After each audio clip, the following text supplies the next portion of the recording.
Hello Maharashtra, welcome to Jammu. पण थांबा, जम्मू म्हटलं की डोळ्यासमोर काय येतं?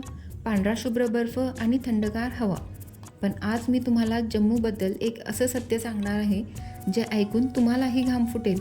ते म्हणजे इकडे महाराष्ट्रापेक्षा कडक उन्हाळा जाणवतो.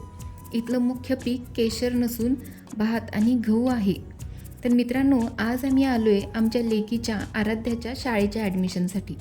सध्या जुलैची 15 तारीख आली तरीही इथल्या उन्हाळ्याच्या सुट्ट्या संपलेल्या नाही आहेत. याचं कारण इथला कडक उन्हाळा. इथं तापमान तब्बल 38 ते 41 डिग्री सेल्सिअस इतकं आहे. त्यामुळेच इथल्या बऱ्याच शाळांमध्ये AC क्लासरूम्स असतात. आहे ना वेगळी गोष्ट? आता तुम्हाला दाखवते आम्ही कुठे राहतो. हे आमचं घर.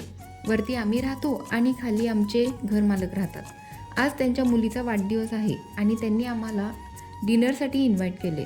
ही एक सरदार फॅमिली आहे जी खूप प्रेमळ आणि मनमिळावू आहे. खरं सांगू तर जम्मूमध्ये येण्यापूर्वी मनामध्ये खूप भीती होती, पण इथल्या लोकांना भेटल्यानंतर इथं सेफ वाटत आहे. घरापासून इतक्या दूर आल्यानंतर अशा प्रेमळ माणसांची साथ मिळणं यापेक्षा अजून काय हवं? व्हिडिओ आवडला असेल तर लाईक आणि सबस्क्राईब करा. थँक्यू.